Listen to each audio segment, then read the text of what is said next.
to join the CCP workshop. Had lots of experience in putting them on in my time at ISK, but always humbled to join the discussion.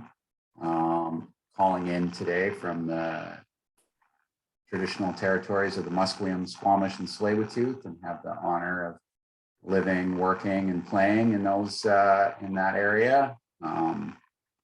My name is Paul Miller. I work at the FNHA as the Director in Community Development.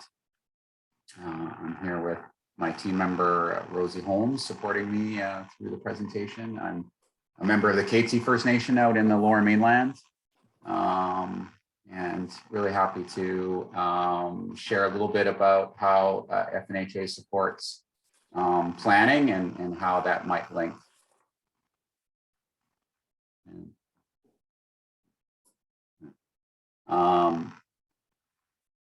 And providing that link to your comprehensive community planning process. So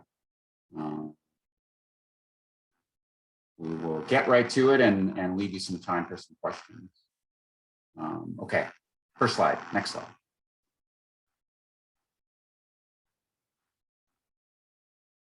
So just for those who aren't familiar with the FNHA, the First Nations Health Authority is a body that influences health and wellness programs and services in BC. It's the only province that has a governance structure that has First Nations leadership from around the province that influences the way programming is delivered.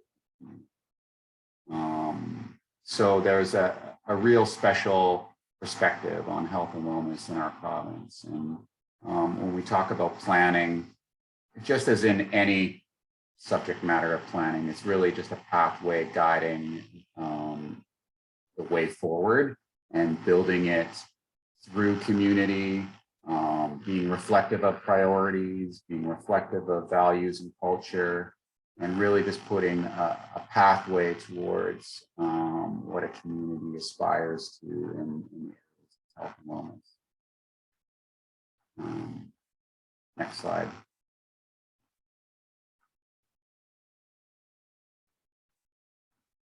So traditionally, health programming was delivered by Health Canada, and it moved to the FNHA in 2012.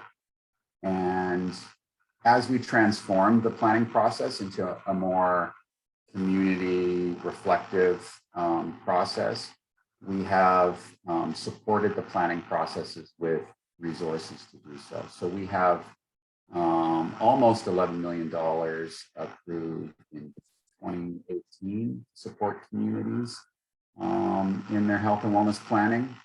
So to date, we've funded 84. We have another bunch in the next couple of fiscal years to do, but that was the start of our support of a new community-driven process in health and wellness planning.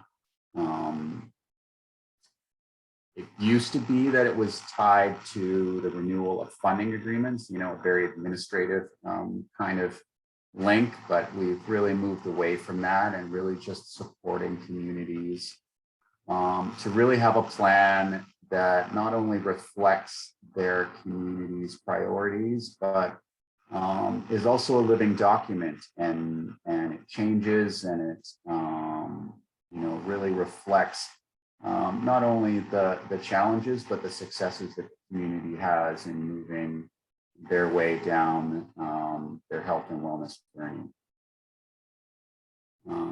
Next slide.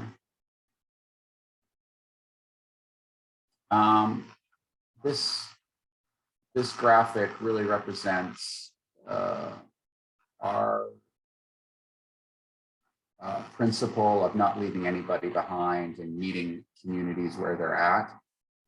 Everybody's on along the spectrum of what kind of capacity they may have, what kind of time they may have to do a robust health and wellness plan. So we're there to support. when needed and called upon, and we will meet with you on a weekly basis in your planning team to support your planning, or we will sort of be hands off and be available at any time to bring in supports when needed. We have 5 regional offices that are pretty in tune with the communities in their region and where they're at in the planning process. But we also bring on upstream supports where we sort of wrap around a community, and if they want to have a discussion on mental health and wellness and what kinds of things they could put in their health and wellness plan around mental health supports, we would bring our practitioners online to have those discussions with communities while they're in the planning process, so that their plan can really reflect the direction that the community wants to go in each of those program areas. So happy to meet communities where they're at, have meetings whenever called upon. And the other piece that we really rolled out, and I think that's coming up in the next slides, though, is our planning toolkit. And I'll just get Rosa to speak to that. Next slide. Let's pull up the next slide. Oh, there we go. Pass it on to you. Yeah, thanks, Paul. Yeah, so this is really around support for your planning. So this toolkit was developed to help engage community, support the development of health and wellness plans, enable collaboration and coordination and quality across services, introduce planning for reporting and evaluation standards, and really is a template and a guiding tool that communities can use. And we've included the link there, but I think the key message here is that this is a new planning approach and using this toolkit. And we know that it's a path to self-governance and building capacity in communities. And each community will have a unique approach to doing this. And that is reflective of their own culture and traditions. And it can help individual First Nations make a positive difference in addressing the specific issues of their own communities. So there's various sections of the toolkit which aren't listed here, but I'll just highlight quickly. One is what is a health and wellness plan? So as Paul said, if you're not familiar with that, that's section 1. Section 2 is health and wellness planning as a foundation. Section 3 is planning, reporting, and evaluation standards. And in the toolkit, we also have sample health and wellness plan content. So again, if you're not familiar with the planning approach, you could take a look at that. And then section 5 is really designed to give you some templates and resources that you can use for your community. Next slide. So the planning approach is primarily to support community level planning with a strong emphasis on partnerships and building bridges across the planning processes. So a comprehensive and consistent model and process and tools are grounded in community, as we said, and nation and regional plans and priorities. So again, you can take a look at this as a way to bridge into other planning processes. So next slide. So again, linking as an example, your CCP to your health and wellness plan. So some helpful elements of your CCP might currently be, you've already developed a community vision. You already have your community history and profile. You've got some community goals and objectives. You're familiar with the budgeting, monitoring, and evaluation and sharing results across. But the benefits to linking it to your health and wellness plan are to reduce similar planning efforts, right? And it's a cost and time saving process that you can do to leverage other ongoing processes that you may have going on in community to create that alignment of planning priorities and objectives. So next slide. So there are many ways that you can maximize the opportunity and streamline your planning process with CCP and community health and wellness planning. you may, like I said, already have a health and wellness plan, and you're looking at working on a CCP. So it doesn't have, can you, sorry. Yeah, we've got some. Yeah, there's graphics some like sliding in. slide-ins, yeah. So if you could just tap a few times, yeah, a couple more times. Yeah. Thank you. So can you keep going a little bit? There you go. Oh. Sorry, I know it's a funny slide, but so you can leverage existing plan components, and there's various ways here that's laid out that you could do that, or maybe you don't have either of the two, and you want to do it simultaneously to streamline the process. So there are many ways communities can maximize that opportunity, and these are just some of the ways that you can leverage existing plan components in order to create and streamline your health and wellness plan. I think one thing to highlight there too is that our requirements, while we need a health and wellness plan from communities, especially since we're providing resources to have that document completed, we've got some very broad requirements, so that if you want to have a robust health and wellness plan as part of your CCP, we don't need a separate document just to send in to us. Like if your CCP fulfills 90% of what we're looking for in a health and wellness plan, we're willing to take that piece of your CCP dedicated to health as your health and wellness plan moving forward.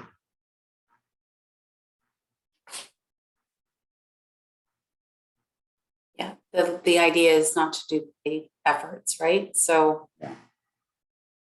Next slide.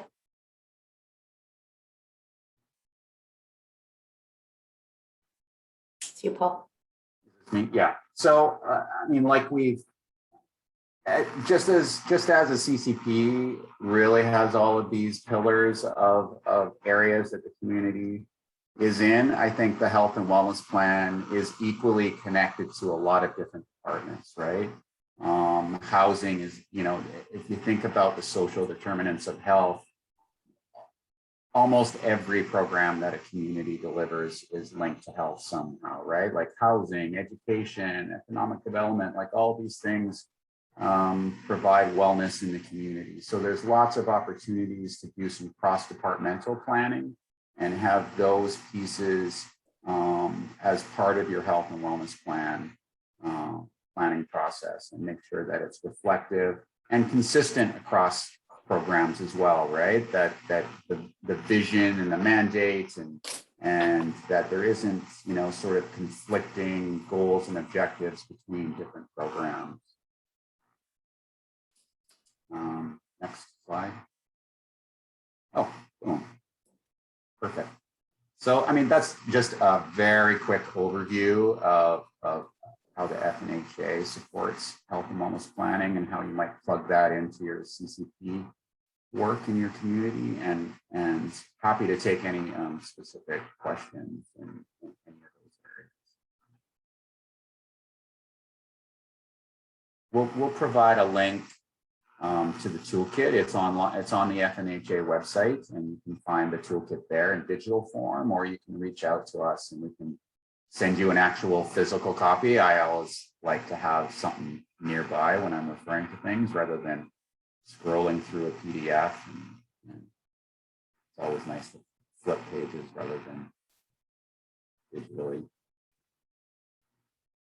Leo, yes, we've had a few emails from you and we're looking to work with you, but happy you're here.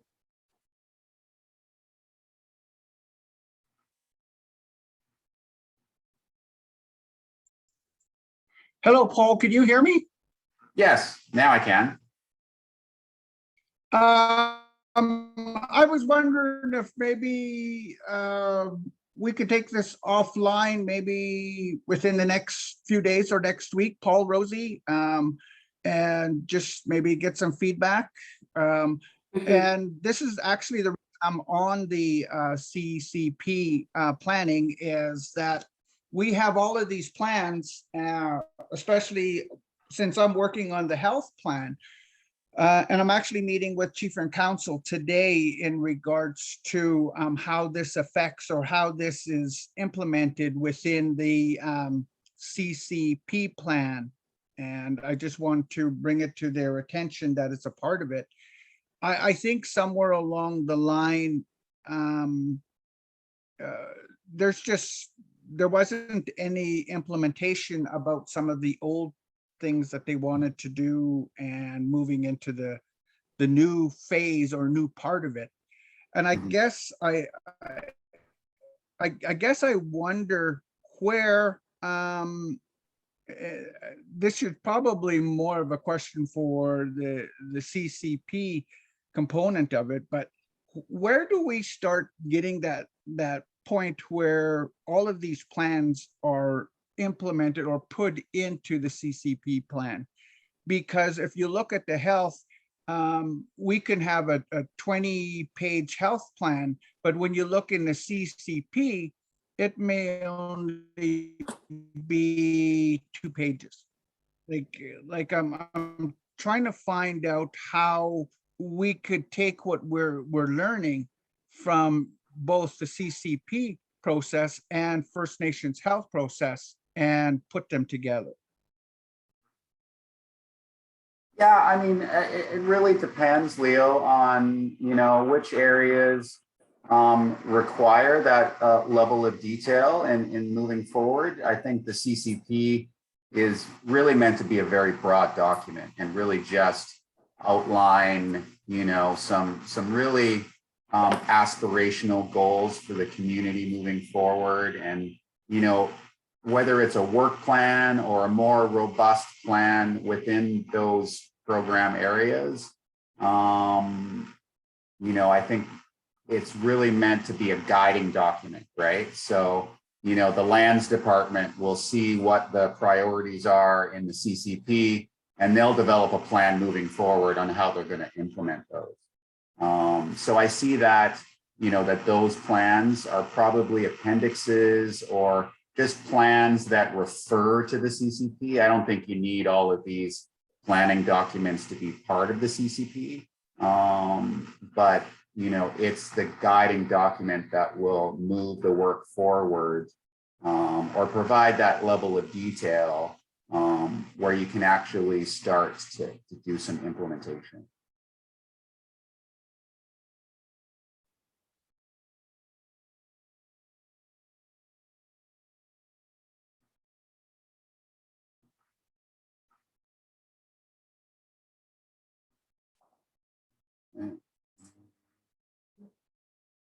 Any other questions kicking around? Keeping my eye on the chat box. Yeah, Joyce had said she had linked the different plan to the CCP.